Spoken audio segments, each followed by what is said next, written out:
Tite dá declaração que divide torcida do Flamengo. Vamos falar sobre isso, tem informação aí sobre possibilidade do Flamengo contratar os 45 do segundo da mini janela. Vamos comentar sobre o jogador sendo apresentado aí no Flamengo e vamos repercutir esse jogo do Flamengo de ontem e várias outras notícias do Flamengo. Você que tá aí, dá aquela moral de sempre, se inscreva no canal, aciona o sininho da notificação, deixa o teu like é mas muito importante pra gente seguir crescendo aqui. Se inscreveu, aciona o sininho, deixa o like, toca aí meu parceiro, minha parceira, tocou também comigo, Bruno Negro. Vamos às notícias do Flamengo, madrugadão rubro-negro, às 5 horas da manhã. Meu querido, o negócio é o seguinte, ó. Pedrão, Tite foi retranqueiro. Era pro Flamengo ter vencido demais. Opa, pera lá. Eu concordo com uma dessas afirmações. Era pro Flamengo ter vencido demais. Agora, sobre ele ser retranqueiro, eu discordo um pouco. Era de fato pro Flamengo ter vencido demais. O Bolívar pegou esse time no Chile e deu uma enfiada de 4-0, né? Não era na altitude, era no Chile. É um time que eu fui buscar. Você pega o time todo, ele vale 10 milhões de euros, todo o elenco. Só o Alan foi 8 milhões e 200 mil euros. Então, de fato, era pro Flamengo ter uma imposição maior. Teve essa imposição maior no primeiro tempo, mas no segundo, o jogo ficou ali perigando. Bola aérea e coisa e tal, Flamengo dando mole. Por quê? Porque no primeiro tempo, teve as oportunidades de fazer o gol e não fez.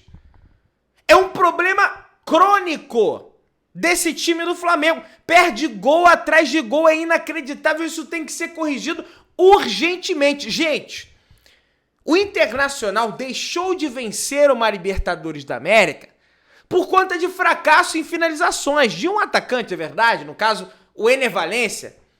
O Ener Valencia teve inúmeras chances de liquidar aquele jogo da semifinal da Copa Libertadores contra o Fluminense. Não liquidou. E o mata-mata, ele não perdoa time que fica perdendo gol. Tem a oportunidade de gol, tem que mandar pro fundo do barbante, senão vai dar problema. Senão vai dar caô, então isso tem que urgentemente ser corrigido no time do Flamengo. É verdade que no segundo tempo o Palestino deu uma pressionada no Flamengo. Não sei se cansou, não sei se o Tite mandou recuar, não sei se recuou porque o Palestino se impôs diante do Flamengo, não sei qual é o mais grave aí. Porque se cansou, teve erro na estratégia de botar todo mundo pra jogar contra o Nova Iguaçu, sendo que já era campeão. Porque se o Tite mandou recuar, é erro do treinador, porque o Flamengo dando Maracanã, sobretudo contra o Palestino, não tem que recuar. E se o Palestino se impôs, é um completo absurdo que o Palestino se impõe sobre o Flamengo dentro do Maracanã. Então tem que identificar qual foi o problema e corrigir essa situação para a sequência. Tudo bem, foi 2-0, o importante é vencer, são os 3 pontos. Libertadores não tem molezinha, Pedrão. Pois é, mas o Bolívar pegou lá no Chile e meteu 4-0 com um time bem inferior em relação ao do Flamengo. Então, venceu, mas há pontos a se observar e corrigir para a sequência. Que o pega pra capar vai começar, meu amigo. Flamengo agora vai ter Atlético Goianiense. Ó, não é moleza não, hein? Vai ganhar, vou torcer pra ganhar, tem time pra ganhar. Tem que ganhar. Mas não é molezinha vencer o Atlético Goianiense em Goiás. Depois, tem o São Paulo no meio da semana. Maracanã. Depois, tem o Palmeiras no Allianz Parque, jogo duríssimo. E na sequência, tem o Bolívar na altitude em La Paz. Então a carne assada, o mamão com açúcar, acabou. O título do troféu do Campeonato Carioca tá na Gávea. Agora o pega pra capar começou, meu amigo. Então precisa corrigir esses erros pra sequência. Entendeu? Aí tá aqui, ó. Tite valoriza o primeiro tempo do Flamengo e fala sobre maratona. Preciso estabelecer prioridades. Aliás, o Tite disse na entrevista coletiva que vai se reunir com a diretoria do Flamengo e vai estabelecer prioridades. O que é estabelecer prioridade? Qual que é o campeonato mais importante pro Flamengo vencer? Eu pergunto pra você, torcedor. É esse papo que ele vai ter com a diretoria. Ah, Libertadores? Então a prioridade número 1 é Libertadores. Qual é o segundo mais importante ou qual é tão importante quanto a Copa Libertadores? O Campeonato Brasileiro? Então tá. Com o elenco que eu tenho na cabeça do Tite, vou pegar esses dois campeonatos e vou priorizar eles. Agora o terceiro, que é a Copa do Brasil, vai ser menos priorizado. Acredito que essa deve ser a decisão da diretoria do Flamengo. Não é informação. É achismo, é dedução. Por quê? O Flamengo não vence o Campeonato Brasileiro desde 2020. Tudo bem, venceu em 21, mas era o de 2020. O Flamengo, né, tá dando mole aí. Palmeiras está se distanciando em relação ao Campeonato Brasileiro. O Flamengo foi eliminado de forma vexatória na Copa Libertadores da América. E na minha avaliação, por mais que a Copa do Brasil pague rios de dinheiro, pra mim, os mais importantes são Libertadores e Campeonato Brasileiro. Lógico, a tríplice coroa é mais importante. E já já a gente vai entrar na questão da declaração do Tite que dividiu a torcida do Flamengo. Não me critica ainda não, que eu vou falar sobre isso. O pessoal já tá... Calma. Segura. Baixa a bola. Vamos lá, minha gente. O Léo Ortiz jogou demais, viu? Léo Ortiz jogou demais, é um cara assim, cara, eu já vi que vai encaixar, tudo bem, era o Palestino, vai pegar equipes mais complicadas, mas vai encaixar nesse time do Flamengo, tem uma saída de bola diferenciada, já fez gol, passe do Lohan, aliás o Lohan, né, que maravilha, o Lohan entrou no jogo com personalidade, dando toque de chaleira, dando assistência no escanteio, ele viu o Léo Ortiz, não à toa tem um vídeo da Flá TV do Lohan dizendo, né, no pós-jogo, Achei igual o Google, né? Gíria da molecada aí. Achei igual o Google. Achou o Léo Ortiz mandou pro fundo do barbante, xerifão da zaga do Flamengo. Baixa a bola, Pedrão. Tem o Fabrício Bruno, é verdade. Vai ser essa disputa aí pela zaga do Flamengo. E o Léo Pereira também, vai ter essa competição aí, né? E aí o próprio Léo Ortiz comentou que o jogo tava ficando perigoso. E tava. E me surpreendeu. Porque eu esperava que o Flamengo ia a campo e ia golear. Pedrão até é bobo. Libertadores não tem jogo mole. Pois é, mas o Bolívar chegou lá e goleou. Pô, tu vai ficar citando isso toda hora? Vou. Lógico que eu vou. 58.597 pessoas estiveram presentes para ver Flamengo e Palestino pela Libertadores no Maracanã. E uma outra imagem bem bacana que está circulando nas redes sociais é uma imagem tanto do Fabrício Bruno quanto do Davi Luiz abraçando o Léo Ortiz quando fez o gol. É uma imagem bacana, ou seja, eles estão disputando pela posição, mas os caras ficaram felizes pelo gol do cara. E o Fabrício Bruno não deixou o campo por uma questão técnica, segundo o próprio Tite. Ele tá com desgaste físico, estava numa sequência de 6 jogos, jogou lá na Espanha, jogou lá em Londres pela seleção brasileira, então foi poupado o Fabrício Bruno. Não é nem questão de lesão, é questão que ele foi poupado mesmo. Agora, quem tá muito abaixo é o Pulgar, viu, gente? Pulgar, eu adoro o futebol do Pulgar, mas nesse momento tá muito abaixo, tá deixando a desejar. Tudo bem que ele teve uma recuperação de bola importante ali no primeiro tempo, né? Recuperou, desarmou bem ali, mas é o papel dele, de fato ele é o primeiro volante, mas está um pouco abaixo. Não significa que ele vai estar sempre abaixo, mas está abaixo. E o Alan tá entrando bem. E o Tite está elogiando o Alan, né? A gente vai repercutir isso aí. Aliás, o Flamengo é o 4º clube com mais vitórias consecutivas dentro de casa pela Copa Libertadores da América, empatado com o Corinthians com 14 vitórias seguidas dentro de casa desde 2021 pela Copa Libertadores da América. Depois tem o São Paulo com 18 vitórias consecutivas dentro de casa e depois tem o El Nacional do Equador com 19 vitórias consecutivas dentro de casa. Então, se o Flamengo quiser bater o recorde do El Nacional, o Flamengo terá que vencer mais 6 vezes dentro de casa na Copa Libertadores. Tem jogo para isso, tem mais 2 da fase de grupos. Aí o Flamengo avançando tem mais 1 das oitavas. O Flamengo avançando tem mais 1 das quartas, mais 1 da semi. A final é fora. Então só daria para o Flamengo chegar a empatar, né? Daria para o Flamengo empatar com o El Nacional, né? em relação a vitórias consecutivas dentro de casa. Né? Vamos ver se o Flamengo vai conseguir esse feito. E ó, falando de gol na Libertadores, os maiores artilheiros do Flamengo na Libertadores. O primeiro é o Gabigol, com 30 gols. Aliás, é o maior artilheiro brasileiro da história da Copa Libertadores da América, não é apenas do Flamengo. O segundo é o Pedro, uma frieza impressionante, deu chapéu no goleiro, finalizou de cabeceio ali pro fundo barbante do Palestino, com 21 gols. O terceiro é o Bruno Henrique, com 19 gols. O quarto é o Zico, com 16 gols. E o último é o Everton Ribeiro, com 11 gols. Será que o Pedro vai ultrapassar o Gabigol, rapaz? Vamos ver aí. Pablo Sánchez, técnico da equipe do Palestino, rasga elogios ao Flamengo. Abre aspas. Eu via dois extremos, Araújo e Everton. Me chamou muita atenção pela qualidade nos passes. Depois saiu Araújo, entrou o Bruno.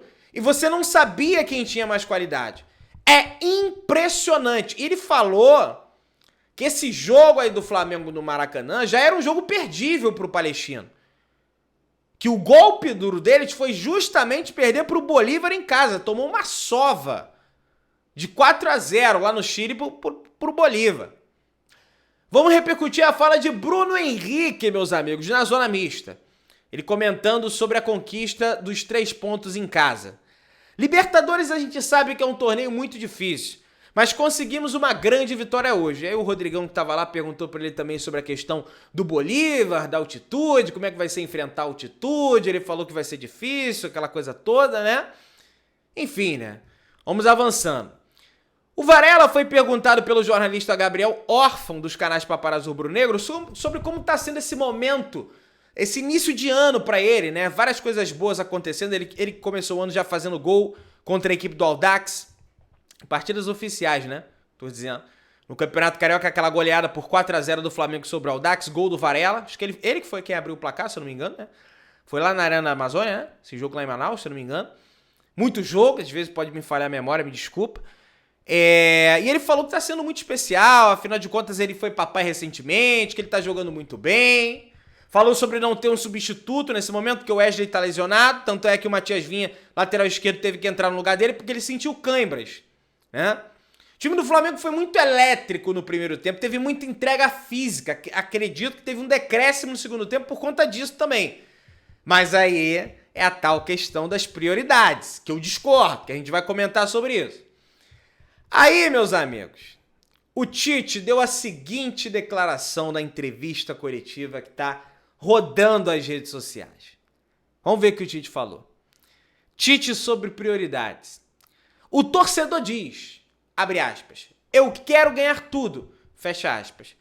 A gente também, eu também, mas é humanamente impossível. Frase dita pelo Tite. Ou seja, o Tite disse que é humanamente impossível, ou seja, disse que é impossível vencer tudo. O que seria vencer tudo? Seria vencer o Campeonato Brasileiro, seria vencer a Copa Libertadores, seria vencer a Copa do Brasil. Eu discordo de você, professor Tite. Eu não acho que seja impossível vencer tudo. Eu acho que seja muito, absurdamente, muito difícil vencer tudo. Tanto é que absolutamente nenhum clube da história do futebol brasileiro conquistou a verdadeira tríplice coroa. Ah, venceu a tríplice, venceu, beleza, mas a verdadeira, né, que é aquela com a Copa Nacional, com a competição continental, que no caso é a Libertadores, e com o campeonato nacional, que no caso é o Campeonato Brasileiro, jamais aconteceu na história do futebol brasileiro. Pode, no final do ano, o Flamengo vencer a Libertadores, vencer a Copa do Brasil, falar que venceu a Tríplice Coroa para vencer o Carioca. Agora, a Tríplice Coroa verdadeira mais difícil jamais foi vencer. Ou seja, é muito difícil. Agora, impossível, eu acho forçar muito. Eu acho que é muito absurdamente difícil. Agora, impossível... Tudo bem que nesse ano o calendário tem algumas questões como a Copa América, por exemplo. O Flamengo vai ser muito prejudicado por conta disso. Não vai ter jogadores importantíssimos, um completo absurdo, numa reta final decisiva, numa reta final importante do campeonato. Aí tá aqui. Tite deixou claro que aí o Tite falou mais sobre essa questão de prioridade. Eu nem separei aqui, mas eu lembro que ele falou. Ele falou que ele sentou com a diretoria e a diretoria do Flamengo priorizou o Campeonato Carioca. Ou seja, a prioridade da diretoria do Flamengo no momento do início da Libertadores era vencer o Carioca. O que pra mim é um completo absurdo. Porque é lógico que tinha que vencer o Campeonato Carioca. É óbvio. Só que dava pra ter equilibrado melhor essa balança. Dava pra ter colocado um time mesclado no segundo jogo contra o Nova Iguaçu. E ter botado uma força ainda maior contra o Milionários. Pelo menos eu penso dessa forma. Aí tá, o Diogo Dantas até descarta. Tite deixou claro que a força máxima no segundo jogo contra o Nova Iguaçu se deveu a uma prioridade estabelecida pela diretoria. Ganhar o estadual. E que o Flamengo vai precisar escolher o brasileiro e as Copas a partir de agora para não estourar todo mundo por mais um ano. É isso. Não adianta vir com um discurso populista de que vai ganhar tudo. E técnico faz questão de blindar o elenco. O que eu gostei do Tite é que ele foi sincero, pelo menos. Não fez igual os outros, dizendo que vai ganhar tudo, tá disputando pra ganhar tudo. Não, ele mandou o papo reto. Ele já traçou uma linha. Olha só, rapaziada. Não tem como ganhar tudo. Com esse calendário que nós temos aí, é impossível. Vou me reunir com a diretoria do Flamengo e vamos definir qual que é a prioridade. Dá pra definir duas. Com o elenco que o Flamengo tem, no mínimo duas. Eu acho que ganhar tudo seria ideal, mas é muito difícil, eu reconheço, na história do futebol brasileiro. Nenhuma equipe conseguiu fazer isso. Aliás, seria o histórico do Flamengo fazer. Mas o Tite, apesar de ser controversa essa declaração dele, tem torcedor pé da vida com o Tite porque ele falou isso. E não adianta falar que não tem, porque eu já vi. Entendeu? Mas pelo menos ele mandou o papo reto, ele foi sincero. Eu admiro gente sincera. Porque tem muita aí, inclusive dirigente, vamos ganhar tudo. Porque não vai. O Flamengo vai definir prioridade. O próprio Tite já falou isso. Tá? O que você acha disso? Deixa nos comentários. Tite disse que a equipe do Flamengo hoje com extremos é mais Klopp do que Guardiola. E frisou bastante a questão da verticalidade. Ou seja, o Flamengo é um time vertical, objetivo. Que não vai ficar igual o Fluminense, trocando passe. Isso o próprio Tite disse, não sou eu que estou dizendo. O Tite também elogiou a atuação de Alan no Flamengo. Hoje ele é o Alan do Atlético Mineiro, garantiu o técnico. Realmente, o Alan vem entrando muito bem, entrou bem contra o Milionários, entrou bem de novo aí contra a equipe do Palestino. Bem demais. Meus amigos, a diretoria do Flamengo tem exatos 9 dias para tentar fazer a contratação de mais um jogador nessa mini janela do estadual. A informação que eu tenho é que a diretoria não jogou a toalha para tentar alguma contratação, porque sabe que o calendário vai ser complicado e o pega pá capá começa agora. E o bagulho vai ficar doido. Vamos lá, meus amigos. O negócio é o seguinte. Novo reforço do Flamengo, Carlinhos, será apresentado na sexta-feira, ou seja, amanhã, no CT Nildo Urubu, em coletiva de imprensa. Uma pena, hein, rapaz? Uma pena isso aí, porque eu vou viajar na sexta e provavelmente essa coletiva aí não vai acontecer de manhã. Deve acontecer de tarde. Não vai dar pra eu estar lá. Eu vou pedir pro meu amigo Papa, né, me ceder as imagens aí. O Gabriel Órfão, que é repórter dele. Tem um Perdigão, tem um Luiz. Tem um outro menino aí também que eu esqueci o nome. Vão estar lá pra fazer a cobertura. E naturalmente eu pego as imagens. Vou assistir, lógico, a entrevista do Carlinhos, lá de Goiás. E vou trazer aí pra vocês. A Câmara de Vereadores do Rio de Janeiro aprovou o projeto que inclui o novo Museu do Flamengo como roteiro turístico e cultural da cidade do Rio de Janeiro, meus amigos. Flamengo chegou a exatos 30 jogos fazendo gols pela Copa Libertadores da América no Maracanã. Pode chegar, aliás, contando tudo, né? Sim, não apenas o Maracanã, um desempenho assim realmente absurdo do Flamengo. Meu querido, dá aquela moral, se inscreva no canal, aciona o sino, deixa o teu like, olha o like aí, minha gente, dá aquela moral, deixa o teu like, tamo juntão, saudações rubro-negras.